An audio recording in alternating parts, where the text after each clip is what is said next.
Bismillahirrahmanirrahim. Alhamdulillahi rabbil alamin, wassalatu wassalamu ala rasuli rabbil alamin, nabiyyina wa habibina wa qudwatina Muhammad ibn Abdillah wa ala alihi wa sahbihi wa man walah, amma ba'du. Alhamdulillah, kita dapat teruskan pengajian kita tafsir surah Al-Isra, surah yang ke-17, juzuk yang ke-15, ayat yang ke-61. Ayat bermula ayat 61 insya-Allah sehingga ayat 65. Muka surat tafsir pimpinan Ar-Rahman 565. Comel nombor dia 565. Kita baca beberapa ayat.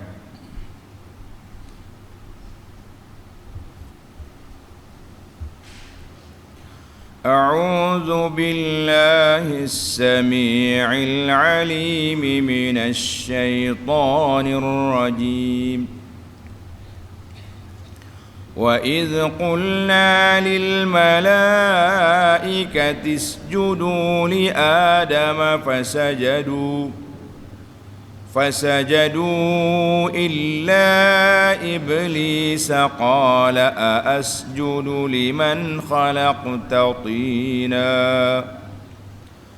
قال أرأيتك هذا الذي كرمت علي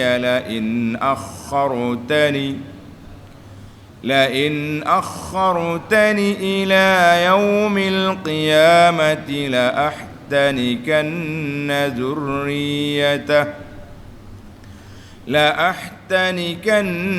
ذريته إلا قليلا قال اذهب فمن تبعك منهم فإن جهنم جزاؤكم جزاء موفورا واستفزز من استطعت منهم بصوتك وأجلب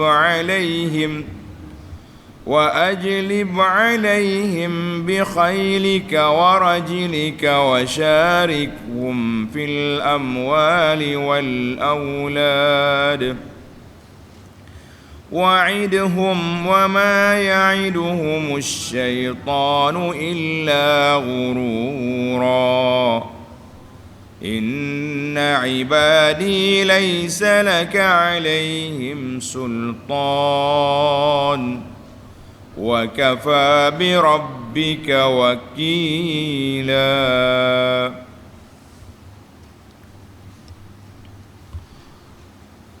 Ayat kita ni, kita berpindah kepada satu lagi episod baru dalam perbincangan kita ni. Dalam beberapa siri yang lepas, Allah Subhanahu Wa Taala telah menyebut bahawa Rasulullah sallallahu alaihi wasallam diuji dengan ujian yang besar daripada kaumnya dan juga manusia pada zamannya. Dan juga kita telah bincang tentang keadaan para nabi-nabi alaihimussalatu wassalam bersama dengan manusia pada zaman masing-masing. Demikianlah keadaannya. Yang pertama Nabi, siapa dia? Adam. Nabi Adam oleh kerana tak ada lagi manusia, maka dia berdepan dengan kerana siapa? Iblis. Iblis lebih tua daripada manusia. Dia dari sudut orang panggil seniornya, kan? Iblis dia ada sebab malaikat lagi awal. Lepas tu kemudian baru mari manusia. Dan orang di zaman Nabi sallallahu alaihi wasallam macam-macam mereka lawan Nabi. Ada yang mari perli-perli, ada yang mari buat cadangan-cadangan yang batil. Seperti dalam ayat yang lepas kita dah bincang tentang dia nak minta supaya Bukit Safa jadi emas. Bukit Safa jadi apa? jadi emas. Masya Allah. Tanda ni pelajar. Mengikut ahli tadabbur kata, dua sebab manusia ni jadi lagu ni. Apa dia? Sombong, hasad. Oleh kerana mereka sombong, dia tak mau terima dakwah Nabi sallallahu alaihi wasallam. Muhammad anak Ibnu Abi Kabsyah. Oh, itu dipanggil sombong. Yang kedua, hasad. Sebab apa dia hasad? Sebab Nabi sallallahu alaihi wasallam mendapat jawatan yang tinggi daripada Allah Azza wa Jalla. Apa yang berlaku kepada manusia zaman Nabi sallallahu alaihi wasallam itu dah berlaku kepada makhluk yang yang awal, iaitu iblis. Kenapa iblis tak mau sujud kepada Nabi Adam? Kenapa? Hasad dan sombong. Kita manusia hari ini pun kalau ada dua sifat ini, maka kita akan jadi manusia yang rusak. Maka di sinilah Allah SWT sebut kepada kita pertemuan datuk kita yang terawal, iaitulah datuk Adam dengan siapa? Dengan iblis. Sebab apa mereka ni mari? Sebab puncanya kerana tidak mahu tunduk kepada Adam. Dengan sebab apa? Sebab apa? Dengan sebab sombong. Sebab satu lagi, sombong dan hasad. Kena ingat ni, orang ada dua sifat ni, maka dia jadi tak akan terima kebenaran. Dalam hadis Nabi sallallahu alaihi wasallam, Nabi kita beritahu, al-kibru batarul haqqi wa ghamtun nas. Ingat dalam hadis yang kita dah baca, al-kibru batarul haqqi wa ghamtun nas. Orang yang kibir, sombong itu apa dia? Batarul haq, mereka akan menolak kebenaran dan menghina orang lain. Siapa Muhammad? Zaman kita ini walaupun kita bawa kebenaran, bawa hujah, tak mari mana. Jadi itu dia panggil sifat apa tu? Sifat sombong, takabur, berlakunya kepada makhluk yang awal, iaitulah iblis. Mereka telah rusak binasa. Dan sebarang manusia ia mengambil pendekatan seperti spesies iblis, sombong dengan hasad, mereka tak akan terima kebenaran. Nauzubillah. Baik, kita masuk pada ayat. Wa idh qulna lil malaikati isjudu li adama fasajadu illa iblis. Dan ingatlah peristiwa tatkala kami berfirman kepada para malaikat.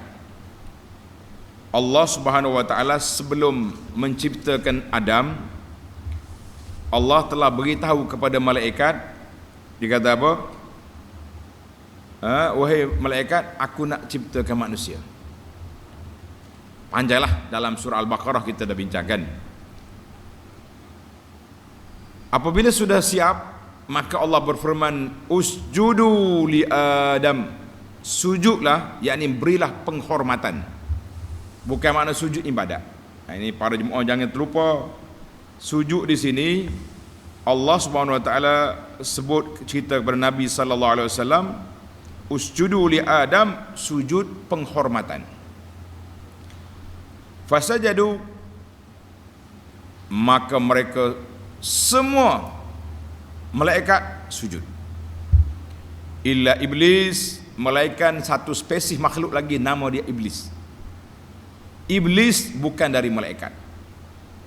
Ni ada orang kata iblis ni mari daripada Azazel, daripada malaikat, kemudian dia jadi transformasi, tukar jadi iblis. La, malaikat daripada nur, iblis dari mana? Api. Khalaqtani min nar. Mana ada, tidak ada berlaku pertukaran. Memang dia bangsa api, malaikat daripada nur, daripada cahaya, manusia daripada tin, daripada tanah. Mana kita tiga kelompok ni berbeza. Illa iblis, iblis bukan daripada malaikat. Dalam siri yang lepas banyak dah. Allah Ta'ala sebut kana minal jin. Dia spesies jin. Iblis spesies mana? Jin. Kita jangan duduk cerita pelik-pelik, dengar jangan. Qala, dahlah iblis tak mau sujud, cakap sombong pula. Apa dia cakap? Tengok. Qala asjudu liman khalaqta tina. Patutkah aku sujud kepada makhluk yang kau jadikan dia dari tanah yang diadun, tanah yang diuli? Buat manusia, aku nak sujud tanah. Ini sombong sudah berlaku dalam siapa? Dalam diri iblis. Baik, tengok nota di bawah. Nota 653. Itulah anda tengok sahabat-sahabat kita hantar gambar mari. Dia kata mak dia pagi-pagi duduk tatap ikut kelas pentafsir, tapi Quran biasa. Jadi anak-anak yang hadiah kepada ibu beli kitab tafsir Pimpinan Ar-Rahman ni, bawa balik kampung bagi hadiah. Ibu kata ni, kalau sedap lagi beli sekali dengan handphone tu, biar mak dia boleh baca dah. Boleh tengok. Ini di antara albirrul walidain, insya-Allah. Tengok nota di bawah. Setelah Allah Ta'ala menyebutkan perihal Rasulullah sallallahu alaihi wasallam dan pertentangan keras dari kaumnya, lalu diterangkan bahawa yang demikian sudah biasa berlaku kepada nabi-nabi Allah yang telah lalu.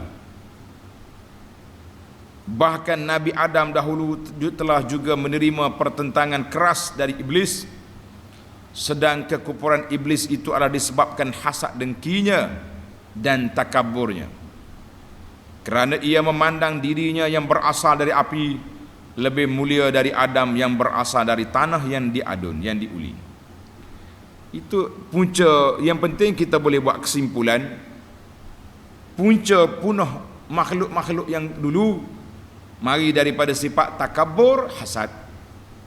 Punahnya manusia zaman kita ini sama juga, takabur, hasad. Apa nak buat? Walaupun dia bawa pandangan-pandangan yang salah, contohnya bila dinasihat, tak boleh, habis orang lain salah belaka pula. Baik, kita pergi pada ayat 62. Qala ara'aitaka hadha alladhi karramta alayya. Ia berkata lagi. Siapa dia tu? Iblis. Khabarkanlah kepadaku, ini ke orangnya yang engkau muliakan lebih daripadaku? Masya Allah. Ini semua ni ayat-ayat sombong, ayat takabur. Macam kita tengok orang ni, kita, dia ni, nak lawan aku nak hormat ke dia? Oh sorry. Ini bahasa-bahasa apa? Bahasa takabur. Kalau orang tawaduk, kita kata Allah Ta'ala perintah, tentulah ada kemuliaan dia daripada kita. Kalau kita mulia, kita rasa kita mulia sekalipun, kalau sudah diperintah oleh Allah Azza wa Jalla, bermakna kemuliaan itu ada pada orang yang tersebut. Tengok nota di bawah 654. Dengan cara biadab. Sedap juga ulasan apa ni? Panel penterjemah ni. Dengan cara biadab, iblis memohon Tuhan menerangkan tentang kelebihan Adam. Sombong punya ayat. Dia kata apa? Ara'aitaka hadha. Ini tunjuk pada mana mulia kawan ni. Masya Allah. Sehingga ia diperintahkan sujud menghormati Adam. Siapa orang ni? Besar sangat ke dia ni? Allah, ayat ya. Baik. Ingatlah dalam surah lain sudah disebutkan bila apa ni, iblis sombong, Allah SWT murka, laknat dia pun mula minta. Dia minta apa? Tengok ayat. La in akhartani ila yaumil qiyamati la ahtanikanna zurriyatah. Jika engkau, dia bercakap dengan Tuhan tu, jika engkau tempuhkan daku hingga hari kiamat, sebab syaitan ni bila dia tahu dia kena laknat, dia minta tak mau mati, terus ke neraka. Tak mati. Allah kata tak boleh mu pergi sekat kiamat. Kiamat semua kena mati. Baik. Hantar permohonan bagi. Oh, dia kata apa?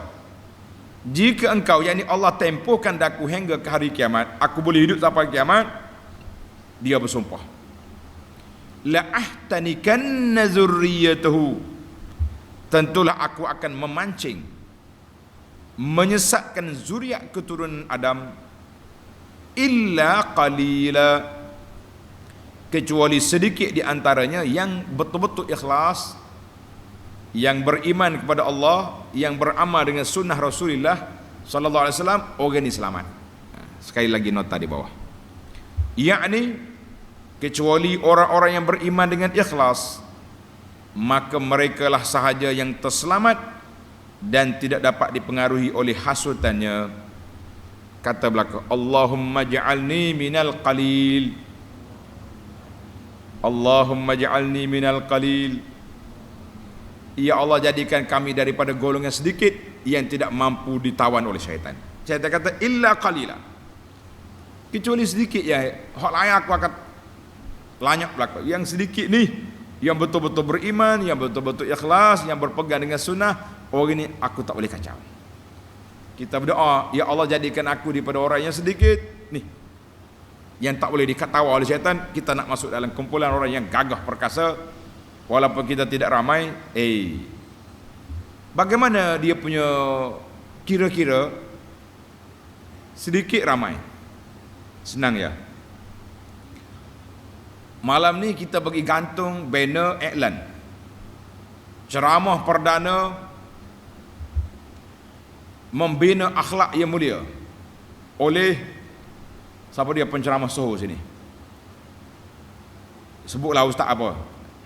Contohlah kita, Abu Anas. Dah kita kata. Habis banner gantung. Mari puak-puak pengikut iblis, tentera iblis, dia gantung sebelah kita. Malam ni ada program bersama dengan artis lompat-lompat di sini. Kamu pergi tengok berapa orang dia ada di masjid ceramah ilmu, berapa orang ada tempat lompat. Boleh bayar dengan kepala otak kita. Boleh jadi sana pecah stadium, yang sini nasi bungkus pun tak habis. Qalil, sedikit orang yang menerima dakwah, mengajak kebaikan, tapi dakwah tentera iblis mendapat sambutan. Sudah menjadi satu perkara lumrah. Jangan duk kira. Hari ni kalau kita nak tengok bilangan umat Islam atas dunia ni banyak mana, nak banding dengan bilangan pengikut-pengikut yang sesat, yang musyrikin, yang syirik, lebih ramai daripada bilangan kita. Daripada zaman Nabi lagi sampai zaman kita sampai kiamat, begitu keadaan. Kecuali beberapa masa yang tertentu. Baik. Dia kata, aku akan sesatkan mereka semua. Kenapa iblis boleh bercakap sedemikian? Tanda sikit, kita tadabbur sini. Qala al-Qurtubi, boleh kata al-Imam al-Qurtubi, iblis berani mengeluarkan statement, mengeluarkan kenyataan sumpah tadi, la ahtanikanna zurriyatahu, aku akan cabar untuk menyesatkan zuriat Adam, secara zan, secara sangkaan dia, sebagaimana Allah Ta'ala sebut dalam surah Saba. Dalam surah Saba ayat 20, Allah kata, walaqad saddaqa alaihim iblisu zannah. Mana sangkaan iblis. Sebab apa dia berani menyangka sedemikian? Sebab setelah dia kaji tabiat manusia, yang Allah Ta'ala pasang dalam jiwa manusia ni syahwat. Manusia ada syahwat? Ada. Syahwat makan berhi benar, syahwat buah kuat sungguh, tak cukup di kedai kopi dia sambung atas masjid, contohnya kita kata. Syahwat berbini, kuat kan. Tak cukup di sebelah sini, dia pergi sebelah Thailand, contohlah kita kata. Tak apa nak kahwin, yang syahwat zina lah, itu pun na'udzubillah ramai. Dan dia juga dengar dialog di antara malaikat dengan Allah. Allah kata apa? Aku nak ciptakan Adam, malaikat tanya, ataj'alu fiha man yufsidu fiha? Ya Allah, Allah nak jadikan makhluk yang akan buat kerusakan atas muka bumi. Maka iblis pegang poin itu. Manusia ni akan jadi makhluk perusak atas muka bumi. Manusia, dalam jiwa manusia ada nafsu, ada syahwat. Maka ketika itulah iblis berani cabar dia nak tawan manusia. Nah, kita kata wal a'yazubillah. Kata di Al-Hasanul Basri, zanna zalik, sangkaan iblis itu berdasarkan kepada dia berani nak waswaskan Adam, falam yajid lahu azma. Mana dia boleh je dia nak goda Nabi Adam tu, dia mana ada ruang untuk dia. Maka dia berani bersumpah, anak cucu dia nanti aku lanyak. Ini kata-kata Qurtubi dalam tafsir dia, tafsir Qurtubi jilid yang ke-10 muka surat 287. Baik. Sumpah iblis jadi ke tak jadi? Panjanglah, saya pun nak ringkas je. Macam-macam lagi dalam suratul Hijri kita dah bincang, qala rabbi fa'anzirni ila yaum yub'atsun. Dalam suratul Sad, qala rabbi fa'anzirni ila yaum yub'atsun. Kan berapa kali ayat yang sama diulang-ulang. Dalam suratul Araf, qala anzirni ila yaum yub'atsun. Suratul Araf ayat 14, surat Al-Hijr ayat 36, surah Al-Sad ayat 29, semuanya qala rabbi fa'anzirni, qala rabbi fa'anzirni. Yang pentingnya dia minta anzirni, tangguhkan aku sampai kiamat, aku tak mau mati. Kiamat mu capok dari neraka, kita pasrah. Baik, Allah jawab. Tengok dalam ayat 63, qala zhab faman tabi'aka minhum fa inna jahannama jazaa'ukum jazaa'an mawfura. Allah berfirman kepada iblis, dan dia minta tak nak mati sampai ke hari kiamat. Allah kata apa? Izhab, pergilah, lakukanlah apa yang engkau rancangkan itu. Apa yang kamu nak buat, buat. Kemudian sesiapa yang menurutmu di antara mereka, mana-mana di kalangan manusia yang ikutmu, apa jadi? Fa inna jahannama jazaa'ukum jazaa'an mawfura. Maka sungguhnya neraka Jahannam balasan kamu semua sebagai balasan yang cukup. Allahu Akbar. Kata di ulama tafsir, kata Ibnu Atiyah, kata arahan Allah Ta'ala, izhab, pergi, buatlah urusan ini, dia panggil dalam bentuk tahdid, orang panggil bentuk ayat amaran. Mungkin buatlah, tapi tunggu neraka. Contohlah kita kata budak ni tak dengar kata, ayah dia, mak dia larang buat satu benda, nak buat juga. Ayah kata, buat, tapi ingat, ingat tu tak kira tu. Nah, ama ada kena rotan, kena getah paip, sedap kena kaji, kena getah paip. Berapa ini bagi dah. Kena penampak. Yang pentingnya dia panggil ayat ini tahdid. Ayat ini tahdid. Bukan maksud pergi dengan makna lawan kepada datang, lah, dengan makna imdi li sya'rik, buatlah urusan kamu, tapi ingat neraka menunggu di hadapan Allah. Itu maknanya kita lebih kepada ayat ni, lebih kepada apa?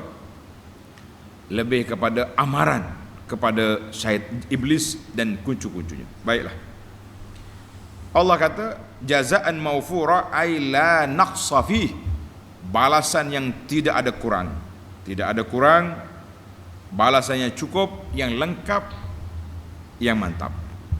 Baiklah, kita pergi kepada ayat 65. wastafziz man istata'ta minhum bisautika wa ajlib alaihim bi khailika wa rajilik. Dan desak. Tengok ni. Wastafziz, qala Allah Ta'ala li iblis amiran lahu ala sabilit tahdid bi'aqibatihi al-wakhimah. Allah Ta'ala berfirman di sini kepada iblis dengan bahasa amaran gertakan. Tadi Tuhan kata izhab, buat akhir je. Dalam ayat ini wastafziz man istata', dan desak serta pujuklah sesiapa yang engkau dapat memujuknya dengan suaramu. Tengok Tuhan kata bisautika, dengan suara syaitan. Apa dia suara syaitan? Apa dia suara dia? Coba tengok di bawah. Bisautika, dengan suara syaitan. Kata di ulama tafsir, mu pujuk, kamu goda, kamu buatlah semua makhluk ini dengan seruan kamu kepada maksiat kepada Allah Azza wa Jalla. Berapa bentuk maksiat? Tanda dalam kitab tafsir, dia kata dengan suaramu, istifzazuhu iyahum bisautihi, kamu goda manusia dengan suara kamu. Ada ulama kata suara di sini iaitu an-niyahah. Apa dia niyahah? Meratap apabila berlaku kematian. Maka Nabi SAW mengatakan ratapan itu termasuk dalam suara jahiliyah, suara syaitan nak merusakkan manusia. Tulis, yang pertama dia panggil an-niyahah. Apa dia niyahah? Niyahah dengan makna ratapan. Jangan main-main. Ratapan ni salah satu daripada perkara yang haram. Perkara yang haram.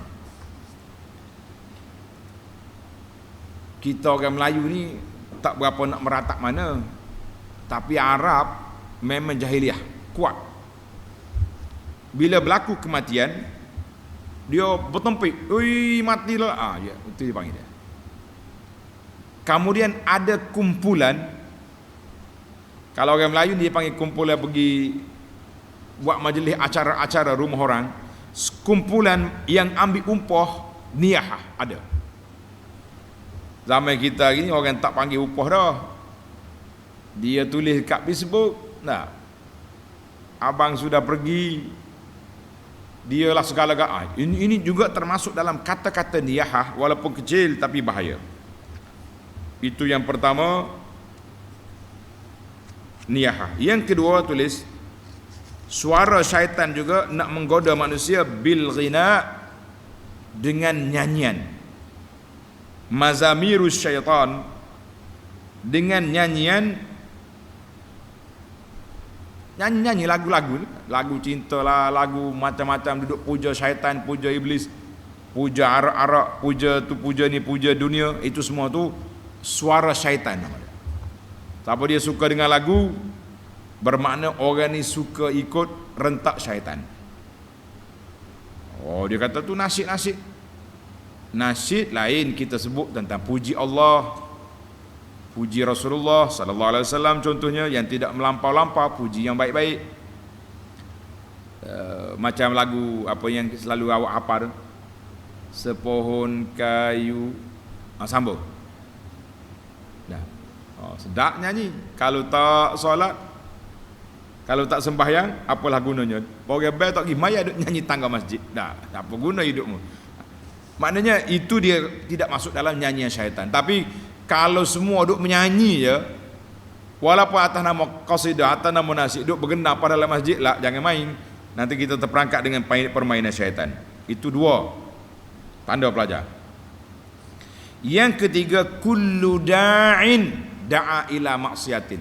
Semua ajakan, semua seruan mengajak manusia kepada maksiat, itu dia panggil suara syaitan. Mudah je nak tahu suara syaitan. Ini dia. Apa lagi? Senangnya para ulama tafsir kata, semua suara-suara yang mengajak manusia kepada maksiat, maka itu suara syaitan. Habis. Kita pun senang cerita dah. Yang kedua, tanda dia. Yang pertama, Allah kata mu panggil pujuk manusia dengan suaramu, suara syaitan. Yang kedua, wa ajlib alaihim bi khailika wa rajlik. Dan kerahlah penyokong-penyokongmu, sama ada yang berkuda atau yang berjalan kaki, untuk mengalahkan mereka. Ini kata dia, tengok nota di bawah, ini hanya tamsil, orang panggil buat bidalan, ibarat saja, yakni gunakanlah semua penyokongmu dan segala apa jua kekuatanmu untuk menyesatkan mereka. Tak kira lah tentera ini tentera dalam bentuk apa, dalam bentuk manusia, tentera daripada jin sendiri, tentera dalam bahasa ini, tentera yang berkuda, tentera jalan kaki. Kalau kita hari ini, tentera udara, tentera darat, tentera laut, guna belaka. Oh, bisa syaitan ni, ada semua dia punya. Kata di ulama tafsir, yuridu, semua orang yang berjalan untuk melakukan maksiat kepada Allah, maka itu dia panggil tentera syaitan. Tentera syaitan dari kalangan jin dan manusia. Jin, manusia. Siapa nak jadi tentera syaitan, berjalanlah buat maksiat, ajak orang buat maksiat, itu dia panggil tentera syaitan. Dalam siri yang lepas, ana ada sebut satu kisah hadis Jabir radhiyallahu anhu, syaitan letak singgah-sana dia atas apa? Atas air. Siapa ingat?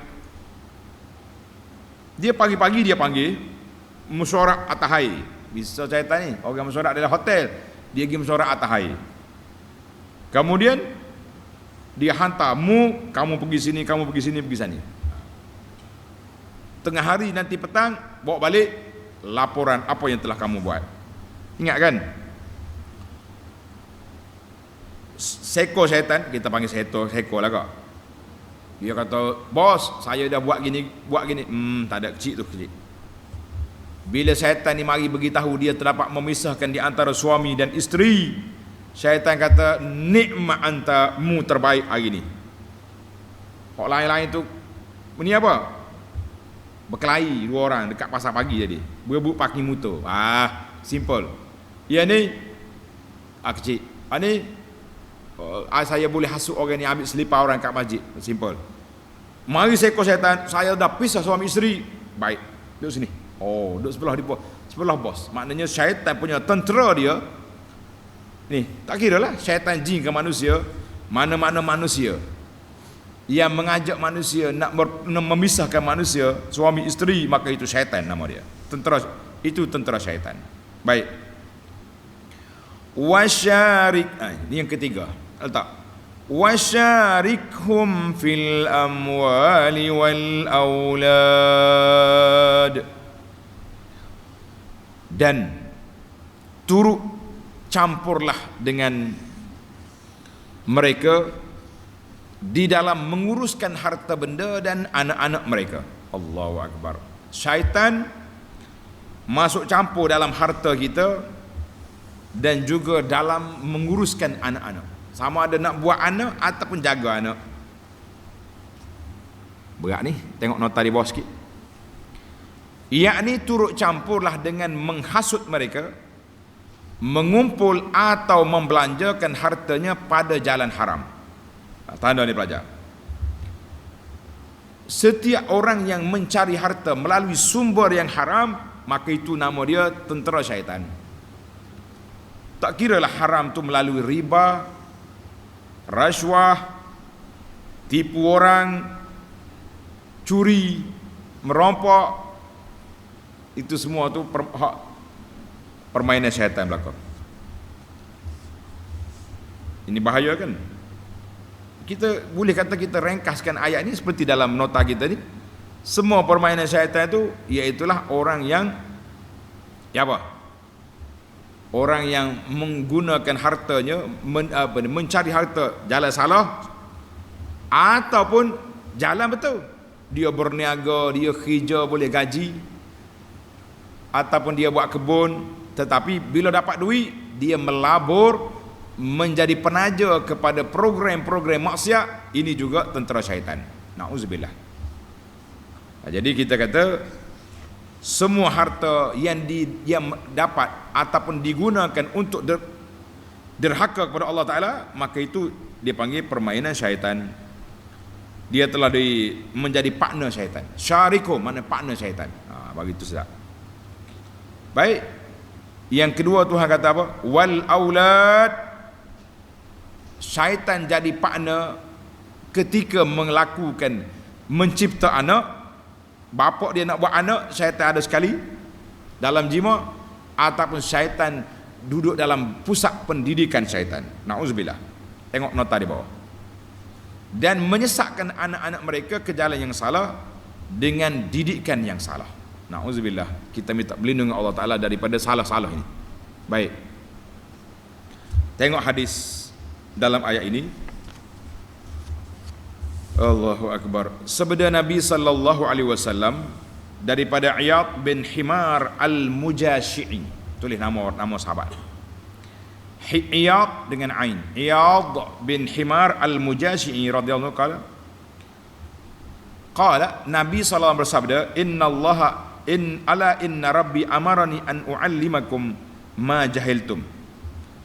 Nabi kata Allah Ta'ala perintahkan kepada aku supaya aku ajar kepada kamu apa yang kamu tak tahu, mimma 'allamani, daripada ilmu yang Allah ajar kepada aku. Kullu malin nahaltuhu 'abdan halal. Harta-harta yang Allah Ta'ala beri melalui jalan yang baik itu semua halal. Wa inni khalaqtu ibadi hunafa kullahum. Allah kata aku ciptakan hamba aku ni semuanya bersih atas fitrah, mengaku Allah Ta'ala sebagai Tuhan. Tapi wa innahum atathumus syayatin fajtalathum. Syaitan datang, dia telah pesongkan mereka. Habislah. Beranak molek, lepas tu jadi Yahudi, jadi Buddha, jadi Hindu, jadi macam-macam, jadi liberal. Allah wa harramat alaihim ma ahlal lahum. Syaitan telah mengharamkan ke atas mereka apa yang Allah Ta'ala halal, ataupun sebaliknya. Hak Tuhan haram dia jadi halal, hak Tuhan halal dia jadi haram. Wa amarathum an yusyriku bi. Mereka juga diajar oleh syaitan supaya syirik terhadap Allah Azza wa Jalla, ma lam unazzil bihi sultana, bukan melalui jalan yang betul, hujah-hujah yang nyata. Hadis dalam Muslim. Baik. Itu asal kedudukan manusia. Dalam ayat ini Nabi SAW sebut tentang bagaimana syaitan share menjadi partner dalam hal anak-anak. Tengok dalam hadis daripada Ibnu Abbas radhiyallahu anhuma, qala an-nabiy sallallahu alaihi wasallam, law anna ahadakum idza ata ahlahu. Kalau seorang suami bila dia nak lakukan persetubuhan dengan isteri dia baca doa ni. Doa ni kena pakai apa belaka. Siapa nak kahwin, apa doa ni? Allahumma jannibni syaitan wa jannibis syaitan ma razaqtani. Ya Allah, jauhkan aku ni daripada syaitan dan jauhkan syaitan daripada apa yang engkau rezekikan kepada aku. Manakala aku nak boleh anak ni, jangan syaitan masuk. Bila baca doa ni, syaitan pun lari. Kalau tidak, syaitan sekali proses buat anak. Kata Nabi sallallahu alaihi wasallam, fa in kana bainahuma waladun lam yadurruhu. Sekiranya jadi anak dengan sebab proses tersebut, syaitan tidak akan dapat memudaratkan mereka. Walam yusallat alaih. Syaitan tak mampu nak menguasai budak ni. Tanda hadis ini sahih, dikeluarkan oleh Bukhari dan Muslim. Kalau yang tak jumpa cari hadis ni, tuan-tuan baca dalam kitab kita Perisai Muslim, hadis ketika bacaan ketika melakukan persetubuhan. Cari. Ana dah bagi beberapa kali dah link. Kita sudah ada aplikasi dalam handphone lain pada iPhone. boleh letak dalam telefon kita ni. Perisai Muslim sebuah ni ada dalam ni. Mudah. Nak cari doa apa? Track keluar. Yang masalahnya tak serik ni. Nah, nak pakai gomo selalu. Lah, tak ada. Sedangkan bacaan sudah ada. Tengok ni pelajar. Satu lagi, bagaimana syaitan boleh share jadi partner dalam makan minum kita. Wa an Jabirin radhiyallahu anhu, Jabir bin Abdullah, dia dengar Rasulullah sallallahu alaihi wasallam bersabda, "Idza dakhala ar-rajulu baitahu." Apabila seorang masuk rumah dia, fa zakarallah inda dukhulihi. Kita nak masuk rumah, kita kata bismillah. Ringkas je. Ingat bismillah. Ingat. Hak tak ingatnya apa? Nak baca tak ingat. Duk buah pakai masuk dalam rumah. Syaitan apa happy masuk sekali. Siapa dia nak masuk dalam rumah dia syaitan, jangan baca bismillah. Kalau kita boleh baca bismillahirrahmanirrahim, itu lagi cantik ya. Cukup bismillah. Wa inda ta'abihi, bila nak makan bismillah. Qala syaitan bertempik, la mabita lakum wala asya. Nanya malam ni tempat tidur pun tak ada, dinner makan malam pun tak ada. Sebab dia nak masuk rumah kita baca bismillah, dia stop. Dia nak makan kita kata bismillah, dia tak boleh makan. Tapi sebaliknya dengan ni, bila seorang tu masuk rumah tak baca bismillah, nak makan pula tak baca bismillah, qala syaitan adraktumul babit, happy dia malam ni. Oi, kita dapat tempat tidur, kita dapat dinner makan malam. Suami dia dengan isteri pula tak baca jandim syaitan, mendapat sekali. Na'udzubillah. Hadis ini sahih, dia diriwayat oleh Imam Muslim. Dengar cerita menarik ni. An Huzaifah ibnul Yaman. Kita cerita ke pelajar-pelajar ni biar dia dengar. Huzaifah kata, satu hari kami duduk bersama Nabi sallallahu alaihi wasallam nak makan. Tengah nak makan hidangan ni, lam nada aidiyana, kami tak akan holo tangan kita kecuali Nabi sallallahu mula dulu. Ni kita ni tak kira ada ustaz ke kat depan, ada tuan guru ke, makan nasihat dah tahu, puak lah, tidak beradab begitu. Syekh silakan. Kalau syekh kata makan dulu tak apa. Wa inna hadarna ma'hu marratan, satu kali kami duduk dalam hidangan nak makan, faja'at jariyatu, datang budak perempuan nak ambil makanan. Seolah-olah budak ni macam ditolak, berlari mari, kata orang menerkam ke arah makanan, ka'annaha turfa. Dia nak pergi ambil makanan, fa akhaza Rasulullah sallallahu alaihi wasallam biyadiha, Nabi kita pegang tangan budak tu. Summa ja'a Arabi, tiba-tiba datang seorang orang Badui, orang kampung, terus pergi ke makanan, macam kena tolak. Nabi pun pegang tangan orang ni. Faqala Rasulullah sallallahu alaihi wasallam, inna syaitan yastahillu at-ta'am alla yuzkara smullahi alaih. Syaitan boleh makan makanan siapa dia makan tanpa baca bismillah. Sebab tu dia tolak budak tadi, nak suruh budak tu pergi ambil makanan, puak tak baca bismillah, syaitan pun ngangor mulut. Mu nak makan dengan syaitan, jangan baca bismillah. Ada member kat sebelah sedang tunggu. Oh, sedap ni makan dengan member, sedap. Patut tu makan tambah 3 kali tak cukup, baca bismillah tidak. Na'udzubillah. Jadi budak ni dengan Badui tadi macam Huzaifah kata, seolah-olah macam ditolak oleh syaitan. Maka kata Nabi sallallahu alaihi wasallam, fa akhadtu bi yadi, aku pegang tangan budak ni, wallazi nafsi bi yadi inna yadahu fi yadi ma'a yadiha.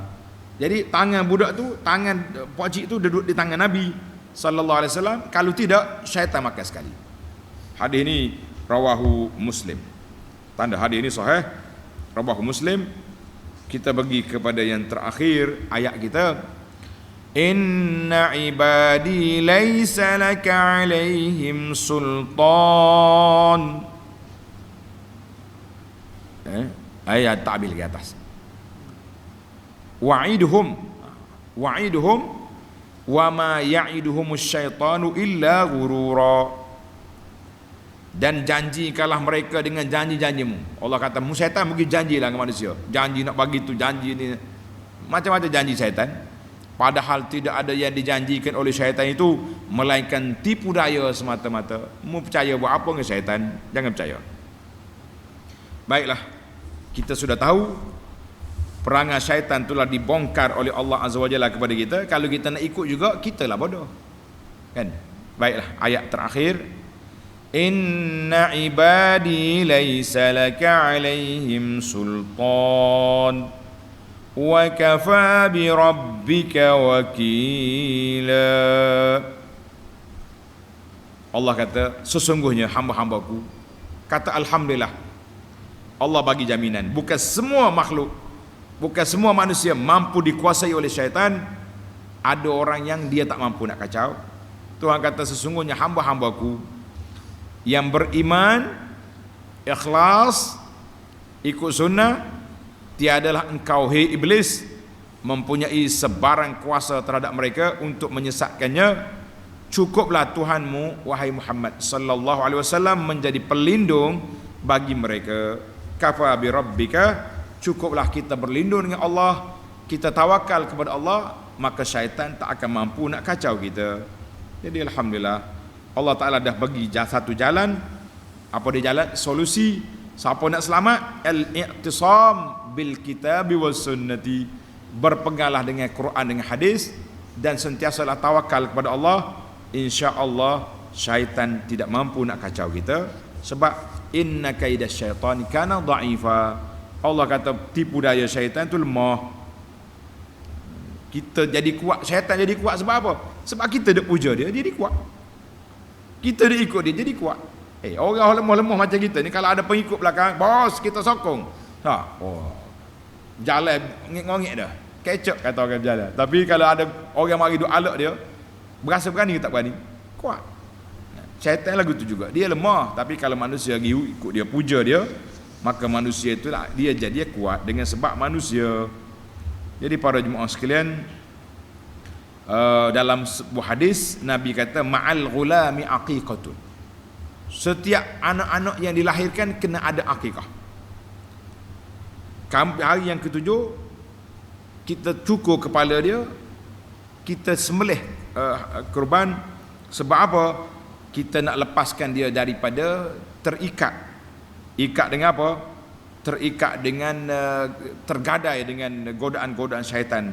Itu semua. Sebab itulah kita nak akikah ni satu hak kanak-kanak yang perlu kita kena buat.